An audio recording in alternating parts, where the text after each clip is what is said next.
ओशो आधुनिक भारत के उन विरले महान व्यक्तित्वों में से हैं जिन्होंने आध्यात्म, धर्म और मनुष्य जीवन को नए आयाम दिए। ओशो केवल गुरु नहीं, अपितु जीवन के रहस्यों को जीने और समझाने वाले अद्वितीय दार्शनिक थे। उनकी बातें हमें डर और पाखंड से मुक्त होकर सोचने और जीने की प्रेरणा देती है।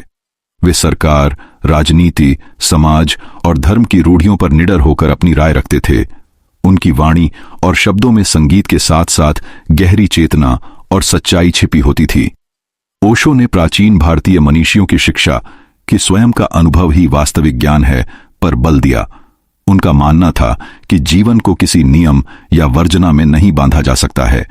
जीवन प्राकृतिक है, इसे प्राकृतिक रूप में ही जिया जाना चाहिए। उनका प्रभाव केवल भारत तक सीमित नहीं रहा, अपितु विदेशों के लाखों करोड़ों लोगों के जीवन को भी उन्होंने प्रकाशित किया। आज भी लाखों करोड़ों लोग उनके रिकॉर्डेड स्पीचेस को सुनकर स्वयं को धन्य समझते हैं। इस वीडियो में हम उन 10 विशेषताओं पर चर्चा करेंगे जो ओशो को अद्वितीय और महान बनाती हैं। आइए जानते हैं कि ओशो के उन 10 अद्वितीय पहलुओं के विषय में जिनके कारण ओशो आज भी लाखों करोड़ों लोगों के हृदयों में बसकर प्रेरणा स्रोत बने हुए हैं और दिन प्रतिदिन उनके अनुयायी बढ़ते ही जा रहे हैं। पहली बात जो ओशो को महान बनाती है वो यह है कि जैन परिवार में जन्म लेने के पश्चात भी वो केवल एक ही धर्म से जुड़े नहीं रहे। उन्होंने विश्व के सभी धर्मों, मतों और संप्रदायों की अच्छी बातों को स्वीकार किया और बुरी बातों का खंडन किया। अन्यथा ये मनुष्य की प्रवृत्ति होती है कि अपने से संबंधित सभी वस्तुओं को हम महान बताते हैं और दूसरों की वस्तुओं की तथा विचारों की निंदा करते हैं। इस संसार में सदैव से इसी बात की लड़ाई रही है कि हमारा रिलीजन और हमारे भगवान वास्तविक हैं और तुम्हारा रिलीजन और तुम्हारे भगवान नकली और तुच्छ हैं। जैन परिवार में पैदा होने के पश्चात भी ओशो ने जैन धर्म की अच्छाइयों और बुराइयों दोनों पर बात की। फिर जब मनुष्य जीवन का खेल उन्हें समझ आ गया तो उन्होंने जैन धर्म का त्याग कर दिया। अपने एक व्याख्यान में वो एक प्रसंग सुनाते हैं कि कैसे कोई मनुष्य किसी परिवार में जन्म लेने के पश्चात उस परिवार और समुदाय की रीति रिवाजों और प्रथाओं से बंध जाता है और फिर जीवन पर्यंत स्वयं को उस समुदाय विशेष से जोड़ लेता है कि मैं हिंदू हूं या मुसलमान हूं या सिख या ईसाई हूं। ओशो कहते हैं कि हायर एजुकेशन के लिए जब वे पहली बार घर से बाहर आए तो एक बार रात में उन्होंने दूसरे स्टूडेंट्स के साथ खाना खा लिया। खाना खाने के कुछ समय पश्चात उन्हें उल्टी यानी वॉमिटिंग हो गई। उन्हें और दूसरे अन्य स्टूडेंट्स को लगा कि भगवान ने उन्हें दंड दिया है, क्योंकि जैन धर्म के लोग सूर्यास्त से पहले ही भोजन कर लेते हैं और रात में कुछ भी नहीं खाते हैं। अब क्योंकि ओशो ने जैन धर्म के नियमों के विरुद्ध जाकर रात में खाना खा दिया था, इसलिए उन्हें उस समय लगा कि उनसे पाप कर्म हो गया, जिससे कारण भगवान ने दंड दिया है। किंतु फिर कुछ समय बाद उन्हें समझ आया कि इसके पीछे कोई पाप कर्म का दंड नहीं है, अपितु बात कुछ और ही है। बात यह है कि जैन परिवार में पैदा होने के कारण बचपन से वे और उनके परिवार के सदस्य रात में खाना नहीं खाते थे, इसलिए उनका शरीर इस दिनचर्या का आदी हो चुका था। अब कई सालों बाद एक दिन अचानक से रात में खाना खा लिया तो उनके शरीर के लिए रात में खाना खाना एकदम नई घटना थी, जिसके कारण उनके शरीर ने रात में खाए उस खाने को बाहर फेंक दिया। इसलिए ओशो का कहना था कि सभी रिलीजन, धर्म, मत, पंथ और संप्रदाय मानव निर्मित हैं।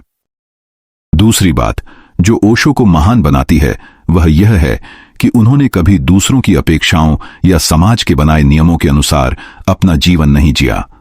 उन्होंने अपने भीतर की आवाज सुनी और वही किया जो उन्हें सही लगा। ओशो ने बार बार कहा कि प्रत्येक व्यक्ति को अपने जीवन का उद्देश्य स्वयं खोजने की आवश्यकता है, न कि दूसरों के बनाए हुए ढांचे में खुद को ढालने की। उनके अनुसार जीवन केवल सांस लेने और सांस छोड़ने का नाम नहीं है। ओशो कहते हैं कि मनुष्य जीवन एक गहन अनुभव और आत्मबोध की यात्रा है। उन्होंने अपने जीवन को इस प्रकार व्यवस्थित किया था कि हर दिन, हर अनुभव उन्हें और उनके अनुयायियों को सत्य की ओर ले जाता।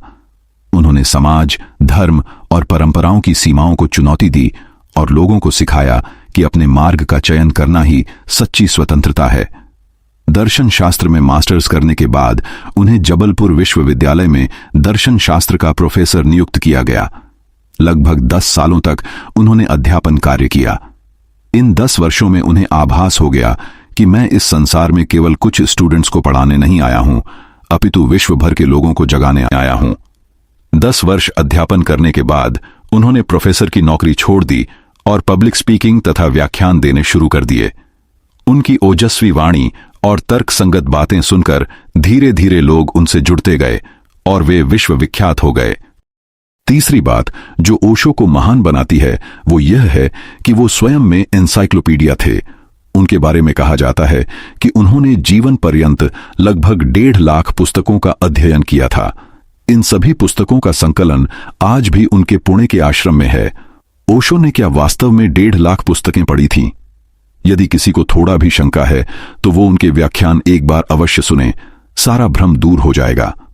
ओशो ने विश्व भर के सभी रिलीजन्स, धर्म, मत, पंथ, संप्रदाय और दर्शन के बारे में अध्ययन करने के साथ साथ उन्हें physics, quantum physics, chemistry, biology, modern science, technology, समसामयिकी आदि सभी विषयों पर भी जानकारी थी।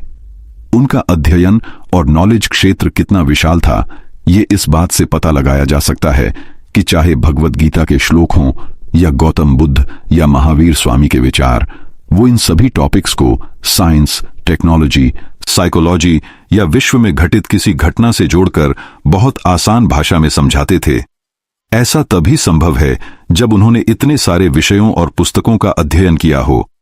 किसी भी विषय को और अधिक स्पष्टता से समझाने के लिए उनके मुल्ला नसरुद्दीन और डब्बू जी वाले चुटकुले विश्व प्रसिद्ध हैं। ऐसा अनोखा व्यक्तित्व बहुत ही कम देखने और सुनने को मिलता है कि जो ज्ञान की बातों को आम लोगों को समझाने के लिए कहानियां और चुटकुले भी सुनाता हो। चौथी बात जो ओशो को महान बनाती है वो है उनकी रहस्यमय और संगीतमय मधुर वाणी। उनकी आवाज में ऐसा जादू है कि श्रोतागण उन्हें कुछ देर सुनकर उनकी बातों में खो जाते हैं। उनके बोलने की शैली धीमी, मधुर, गूंजती हुई और गहरे अर्थों से भरी हुई है। उनके प्रत्येक शब्द में, वाक्य में एक लय है, मानो संगीत का कल कल प्रवाह बह रहा हो। सुनने वाले को लगता है जैसे आत्मा को छू लेने वाला संगीत बज रहा हो। उनके शब्द केवल कानों तक सीमित नहीं रहते, अपितु भीतर तक उतरते हैं। उनकी बातों में तर्क, ज्ञान और भावनाओं का अद्भुत संतुलन देखने को मिलता है। उनकी रहस्यमय वाणी श्रोताओं को ध्यान की यात्रा पर ले जाती है। उनकी वाणी में ऐसा आकर्षण है कि श्रोता बरबस खिंचे चले आते हैं। मन ऐसा कहता है कि ओशो बस बोलते रहें और मैं इस मधुर संगीतमय वाणी को सुनता रहूं। उनको सुनने से मन को शांति और आनंद की अनुभूति होती है। ऐसा ओज, रहस्य, संगीत और मधुरता उस मनुष्य की वाणी में होती है जो अध्यात्म, योग साधना और ध्यान की यात्रा पर निकल जाता है। पांचवी बात जो ओशो को महान बनाती है वो यह है कि ओशो विद्वान नहीं अपितु ज्ञानी पुरुष हैं। जैसे हमने पहले भी डिस्कस किया था कि ओशो ने 1.5 लाख पुस्तकें पढ़ी थीं। इसका यह मतलब नहीं है कि वो कोई बुकवर्म थे कि जैसा किताब में लिखा हो उसको ही सच मानना। विद्वान और ज्ञानी पुरुष में जमीन आसमान का अंतर होता है। विद्वान पुरुष का आचरण इस प्रकार होता है कि वो सदैव स्वयं को महान सिद्ध करने का प्रयास करता रहता है। वो यह दिखाता है कि उसे सब कुछ आता है। विद्वान पुरुष बहसबाजी करने के लिए सदैव तत्पर रहता है, किंतु ज्ञानी पुरुष शांत रहता है। ज्ञानी पुरुष मौन रहता है, अनावश्यक नहीं बोलता। ज्ञानी पुरुष कभी किसी बहस में नहीं पड़ता। ज्ञानी पुरुष का प्रयोजन कभी भी स्वयं को महान सिद्ध करना नहीं होता है। न वह ये कहता है कि मैं सब कुछ जानता हूं और न ये कहता है कि मैं ही सही हूं। विद्वान पुरुष केवल पुस्तकों का कोरा ज्ञान ग्रहण करता है, परंतु ओशो जैसे ज्ञानी पुरुष जीवन को प्राकृतिक रूप से और स्वयं के अनुभव से जीते हैं और फिर अपने उस अनुभव को साझा करते हैं। ओशो का ज्ञान केवल शब्दों या तर्कों तक सीमित नहीं था, अपितु अनुभव और आत्मबोध से निकला हुआ सच्चा ज्ञान था। इसी कारण उनकी बातों में गहराई, सरलता और मन को छू लेने वाली सच्चाई झलकती है। वे केवल जानकारी देने वाले शिक्षक नहीं थे, अपितु चेतना को जगाने वाले मार्गदर्शक और गुरु थे। छठवीं बात जो ओशो को महान बनाती है वो यह है कि वो जदत गुरु हैं। ओशो ने कभी भी स्वयं को किसी एक धर्म, परंपरा या सीमित विचारधारा में नहीं बांधा, बल्कि उन्होंने संपूर्ण मानवता को ज्ञान दिया। उनके प्रवचनों और व्याख्यानों में पूर्व और पश्चिम दोनों विचारधाराओं और दर्शनों का अद्भुत संगम दिखाई देता है। वे अच्छी तरह जानते थे कि मनुष्य किसी स्थान और परिस्थिति में पैदा होकर उनसे जुड़ जाता है, जिसके कारण वह सीमित और संकीर्ण विचारधारा का बन जाता है। ओशो ने विश्व भर के सभी रिलीजन्स, धर्मों, मतों, पंथों और संप्रदायों की अच्छी बातों को लिया और लोगों को स्वच्छंद जीने का ज्ञानोपदेश दिया। इसी कारण वे केवल भारत के लिए ही नहीं बल्कि पूरे विश्व के लिए मार्गदर्शक और गुरु बने। उन्होंने कृष्ण, बुद्ध, महावीर, कबीर, नानक, ईसा, लाओ त्से की शिक्षाओं को एक धारा में जोड़कर प्रस्तुत किया। यही कारण है कि उनके शिष्य न केवल भारत में बल्कि अमेरिका, यूरोप, रूस और जापान जैसे देशों में बड़ी संख्या में पाए जाते हैं। 1970 के शुरुआती दशक में केवल कुछ विदेशी लोग ही उनके अनुयायी थे, किंतु जैसे जैसे उनके व्याख्यान विश्व में प्रसारित होते गए, पुणे का आश्रम विश्वविख्यात हो गया और 1970 के आखिरी दशक में हर साल लगभग 30,000 विदेशी लोग पुणे आश्रम ओशो को देखने और सुनने आते थे। अमेरिका में बसाए गए रजनीशपुरम टाउन में तो 7,000 से अधिक विदेशी अनुयायी रहते थे। वे आधुनिक भारत के एकमात्र ऐसे स्पिरिचुअल गुरु और कैरिज्मेटिक स्पीकर हैं जिनकी विदेशी अनुयायियों की संख्या भारतीय अनुयायियों से अधिक थी।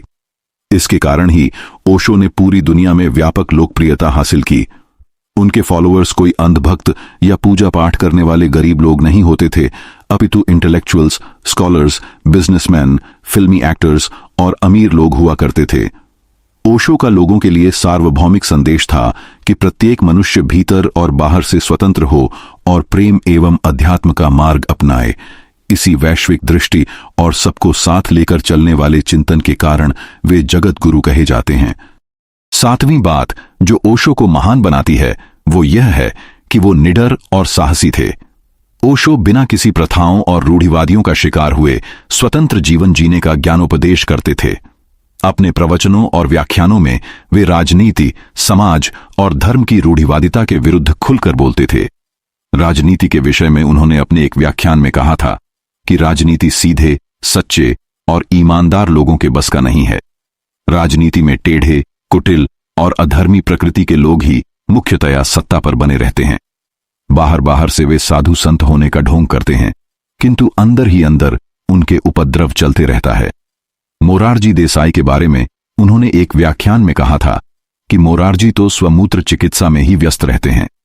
इंदिरा गांधी का नाम लेकर ओशो ने कहा था कि सत्ता में सबसे ऊपर बैठे व्यक्ति को सदैव अपनी कुर्सी का भय लगा रहता है, इसलिए समय समय पर उसे अपने मंत्रिमंडल में फेरबदल करना पड़ता है ताकि कोई भी मंत्री इस गलतफहमी में न रहे कि उसका स्थान मंत्रिमंडल में स्थायी है। सरकार और नेताओं से तनातनी के कारण ही उस समय की सरकारों ने उन्हें कम्यून सेंटर खोलने के लिए जमीन नहीं दी, जिसके कारण ओशो को अमेरिका जाना पड़ा। वे लगभग 4 साल तक अमेरिका में रहे। इन 4 वर्षों में अमेरिकी सरकार हिल गई थी। अमेरिकी सरकार को ओशो के कम्यून सेंटर से डर लगने लगा कि कहीं ये लोग अमेरिका में अपनी सरकार न बना लें। 4 सालों के बाद जब ओशो को अमेरिका से वापस भारत डिपोर्ट किया गया तो वे अमेरिका और ईसाई मिशनरियों के विरुद्ध जमकर बोले। उन्होंने कहा कि अमेरिका भारत को हमेशा से एक गरीब देश के रूप में देखते आया है। अमेरिका को भारत के स्वर्णिम युग के बारे में पता नहीं, जब भारत सोने की चिड़िया हुआ करता था। ओशो ने ईसाई मिशनरियों के बारे में कहा, वे विश्व भर के गरीब लोगों, अनाथों, असहायों और आदिवासियों को रोटी, कपड़ा, स्कूल, अस्पताल और दवाइयां देकर अपना ईसाई धर्म बेच रहे हैं, जबकि अमेरिका में ही लाखों गरीब और भिखारी हैं। इन ईसाई मिशनरियों को उनकी चिंता नहीं है। इनका उद्देश्य केवल ईसाई धर्म का प्रचार करना है। ओशो जब अमेरिका से डिपोर्ट किए गए थे तो कहा जाता है कि 21 देशों ने उन्हें अपने देश में आने पर प्रतिबंध लगा दिया था। 8वीं बात जो ओशो को महान बनाती है वो यह है कि वो एकदम प्रैक्टिकल थे। वो किसी भी चीज की अनावश्यक मनाही नहीं करते हैं और अनावश्यक नैतिक शिक्षा का ज्ञान भी नहीं देते। वे जीवन को कृत्रिम नियमों और अनावश्यक वर्जनाओं में बांधने के पक्षधर नहीं हैं। सनातन हिंदू धर्म की तरह वो मनुष्य जीवन को यथार्थ रूप में स्वीकार करने और प्राकृतिक रूप से जीने में विश्वास रखते हैं। उनका कहना था कि मनुष्य को वही करना चाहिए जो उसके स्वयं के भीतर से आता है, न कि समाज द्वारा थोपी गई नैतिकता से। वे शराब, भोजन, सेक्स और मनुष्य जीवन के अन्य पहलुओं पर किसी भी तरह की कृत्रिम मनाही के विरुद्ध थे। उनका कहना था कि यदि ये सब वस्तुएं बुरी हैं तो परमात्मा से ऐसी त्रुटि कैसे हो सकती है कि उसने बुरी चीजें बना दी। उनका मानना था कि जीवन का हर अनुभव यदि जागरूकता और समझ के साथ जिया जाए तो वह अनुभव आत्मबोध की ओर ले जाता है। इसी कारण उन्होंने कभी नैतिक उपदेश नहीं दिए, अपितु लोगों को अपने अनुभवों से सीखने के लिए प्रेरित किया। वे यह कहते थे कि सत्य वही है जिसे तुम स्वयं खोजो। दूसरों के दिए हुए नियम और ग्रंथ शास्त्रों और पुस्तकों का ज्ञान उधार का ज्ञान है। जब तक उस ज्ञान की अनुभूति तुम्हें स्वयं नहीं होती है तब तक वो ज्ञान केवल कोरा ज्ञान है, किसी काम का नहीं। ओशो की शिक्षाएं किसी भी बंधन से मुक्त और व्यवहारिक जीवन से जुड़ी हुई है। वे जीवन को बिल्कुल प्रैक्टिकल रूप से देखने और जीने की बात करते हैं। जबरदस्ती और फालतू के आदर्शवाद को वो नहीं मानते थे। 9वीं बात जो ओशो को महान बनाती है वो ये है कि उन्होंने अपनी गलती स्वीकार की। ओशो ने अपने अनुयायियों के साथ मिलकर अमेरिका के ऑरेगन में रजनीशपुरम नाम का एक कस्बा बसाया था, जहां पर हजारों की संख्या में उनके अनुयायी रहते थे। बहुतों का कहना है कि ओशो टूरिस्ट वीजा पर अमेरिका गए थे और फिर वीजा रिन्यू नहीं किया। वीजा एक्सपायर होने के बाद भी वे अमेरिका में कुछ समय तक इलीगली रह रहे थे। उनके बहुत से फॉलोअर्स ने अमेरिकन सिटीजन से विवाह कर लिया ताकि स्पाउस ग्राउंड पर उन्हें वीजा या अमेरिकन सिटीजनशिप मिल जाए। ऑरेगन में हजारों की संख्या में उनके अनुयायियों के बसने के कारण वहां के लोकल लोगों को बहुत प्रॉब्लम्स का सामना करना पड़ रहा था। नेटफ्लिक्स पर उपलब्ध डॉक्यूमेंट्री वाइल्ड वाइल्ड कंट्री में वहां के स्थानीय लोगों ने अपनी आप बीती सुनाते हुए कहा कि इनके आश्रम में रात के 12 या 2-2 बजे तक हल्ला होते रहता था। जोर जोर से चिल्लाने और रोने की आवाजें आती रहती थीं, जिसके कारण हम सो नहीं पाते थे। इनके अनुयायी बहुत बार खुलेआम सब कुछ करते रहते थे। हम अपने परिवार के साथ वर्षों से यहां पर रहते आ रहे हैं, किंतु इन लोगों के यहां पर बसने के कारण हम सभी लोगों का जीवन दूभर हो गया था। जब अमेरिकन पुलिस और FBI ओशो के कम्यून सेंटर रजनीशपुरम पर नजर रख रही थी तो उसी समय FBI को रजनीशपुरम में फूड पॉइजनिंग की कंप्लेंट मिलती है। इस घटना के लिए कम्यून सेंटर के बहुत से लोगों ने शीला को दोषी ठहराया, जिन्हें मां आनंद शीला के नाम से जाना जाता था। इस घटना के बाद से अमेरिकन पुलिस को कम्यून सेंटर के अंदर घुसने का मौका मिल गया और कुछ समय बाद ओशो को अरेस्ट कर लिया जाता है। अमेरिकन गवर्नमेंट उनके ऊपर बहुत से चार्जेस लगा देती है, किंतु अमेरिकन गवर्नमेंट भी जानती थी कि यदि हम ओशो को लंबे समय तक जेल में रखकर कोर्ट में केस लड़ते हैं तो इनके फॉलोअर्स हंगामा खड़ा कर सकते हैं। इसलिए अमेरिकी सरकार ने ओशो के साथ एक डील की, यदि आप शीघ्र ही यहां से वापस चले जाते हैं तो हम आपके ऊपर लगाए सारे चार्जेस ड्रॉप कर देंगे। ओशो अमेरिकन कोर्ट में अपना केस लड़ना चाहते थे और कोर्ट के सम्मुख अपना पक्ष रखना चाहते थे कि मैंने कुछ भी गलत नहीं किया है। मैं लोगों को प्रेमपूर्वक, ज्ञानपूर्ण और आध्यात्मिकता से जीवन जीना सिखाता हूं। किंतु ओशो के अमेरिकन वकीलों ने उन्हें समझाया कि आपका यहां से वापस लौटना ही सही रहेगा, क्योंकि अमेरिकन गवर्नमेंट पूरी कोशिश करेगी कि आपको कठोर से कठोर सजा हो। इसलिए अमेरिका से वापस भारत जाना ही बेहतर रहेगा। जब ओशो भारत वापस आए तो उन्हें अपनी गलती का एहसास हुआ कि कुछ गलती मुझसे भी हुई है। उन्होंने स्वीकार भी किया कि मैं अमेरिका में अपने मिशन में फेल हो गया। इस बात को जाने माने दर्शन शास्त्री स्वर्गीय हिम्मत सिंह सिन्हा जी ने अपनी एक वीडियो में कही थी कि ओशो को वे कॉलेज में अध्यापन के समय से जानते थे। जब ओशो भारत वापस आए तो ओशो से उनकी पत्राचार के माध्यम से बातचीत हुई थी, जिसमें ओशो ने स्वीकार किया था कि मैं अमेरिका में अपने मिशन में सफल नहीं हो पाया। स्वर्गीय हिम्मत सिंह सिन्हा जी ओशो के बारे में कहते हैं कि ओशो जैसे विश्वविख्यात दर्शन शास्त्री यदि अपनी गलती स्वीकार करते हैं तो ये उनकी महानता दर्शाता है। 10वीं बात जो ओशो को महान बनाती है वो ये है कि वे कंट्रोवर्शियल होने के पश्चात भी और सेक्स जैसे विषय पर बेबाकी से किंतु ज्ञानपूर्ण वार्तालाप करने के पश्चात भी उनके आश्रम या कम्यून सेंटर में रहने वाली किसी लड़की या महिला ने कभी उन पर कुछ भी आरोप प्रत्यारोप नहीं किया। यह ओशो की सबसे बड़ी महानता और उपलब्धि है कि अपने समय के सबसे विवादित गुरु होने के बावजूद भी वे स्वच्छ और पारदर्शी व्यक्तित्व रखते थे। उन्होंने उन विषयों पर भी खुलकर बात की जिन पर समाज ने हमेशा से पर्दा डाल रखा था, जैसे सेक्स, प्रेम संबंध और जीवन की सहज इच्छाएं। ओशो ने सेक्स को वासना के रूप में नहीं देखा, बल्कि आत्मबोध की ओर ले जाने वाली एक सीढ़ी के रूप में प्रस्तुत किया। संभोग से समाधि की ओर विषय पर उनके द्वारा दिए गए व्याख्यान सबसे अधिक सुने और पढ़े जाने वाले व्याख्यानों में से एक है। उन्होंने कहा कि जो क्रिया जीवन का मूल स्रोत है, उसे दबाने के बजाय समझने और साधने का प्रयास करना चाहिए। इस निर्भीकता और स्पष्टवादिता के कारण उन पर समाज, राजनीति और धर्म के ठेकेदारों ने आरोप लगाए, उन्हें विवादों से घेरा, यहां तक कि उन्हें सेक्स गुरु तक कहा। किंतु ओशो की महानता देखिए कि उनके आश्रम या कम्यून सेंटर में रहने वाली या उनसे जुड़ी किसी भी स्त्री ने कभी उनके ऊपर किसी भी प्रकार का व्यक्तिगत या शारीरिक शोषण का आरोप नहीं लगाया। पहले भी और आज के समय में भी, जहां बड़े बड़े तथाकथित धार्मिक गुरु और गॉडमैन टाइप के लोग समय समय पर लड़कियों और महिलाओं द्वारा लगाए गए आरोपों से घिर जाते हैं और वो आरोप सच भी पाए जाते हैं, वहां ओशो का यह पहलू और भी अधिक महत्वपूर्ण और महान हो जाता है कि उन पर किसी भी लड़की या महिला ने कभी अंगुली तक नहीं उठाई।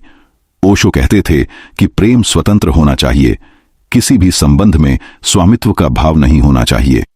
स्वामित्व का भाव होने के कारण ही स्त्री पुरुष के बीच प्रेम संबंध या विवाह के नाम पर अनेकों प्रकार की मुसीबतें खड़ी हो जाती हैं। इसका परिणाम यह होता है कि जो बंधन कभी पवित्र बंधन लगता था, वो बोझ बन जाता है। उनके आश्रम और कम्यून सेंटर में सैकड़ों की संख्या में स्त्रियां बिना भय और बिना शंका के रहती थीं। ओशो ने यह कर दिखाया कि किसी भी विषय पर खुलेपन के साथ बात करना गंदगी नहीं, बल्कि गहराई और आत्मबोध का मार्ग हो सकता है।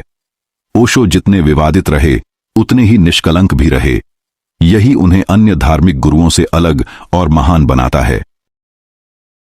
ओशो का जीवन और उनका चिंतन हमें यह सिखाता है कि सत्य को पाने के लिए साहस, स्पष्टवादिता और स्वतंत्रता अनिवार्य है। वे उपदेशक नहीं थे, अपितु आत्मबोध की अग्नि थे, जिन्होंने मनुष्य को अपने भीतर झांकने की प्रेरणा दी। ओशो ने परंपरागत वर्जनाओं को तोड़कर जीवन के हर पहलू को जागरूकता से जीने का संदेश दिया। वे ज्ञानी पुरुष थे, जिन्होंने स्वयं के अनुभव को पुस्तकीय ज्ञान से अधिक महत्व दिया। उनकी वाणी, उनके शब्द कल कल बहती धारा की तरह सहज और मधुर थे, परंतु भीतर से गहरी चोट करने वाले भी थे। वे निडर थे। सत्ता और समाज की पाखंडी दीवारों को उन्होंने अपने कथनों से चुनौती दी। ओशो का व्यक्तित्व इस बात का प्रमाण है कि कोई व्यक्ति विवादों के बीच रहकर भी सत्य और ज्ञान की मशाल बन सकता है। वे आधुनिक भारत के ऐसे महान पथ प्रदर्शक हैं, जिनका प्रकाश काल की सीमाओं से परे जाकर सत्य के खोजियों का मार्ग आलोकित करता है।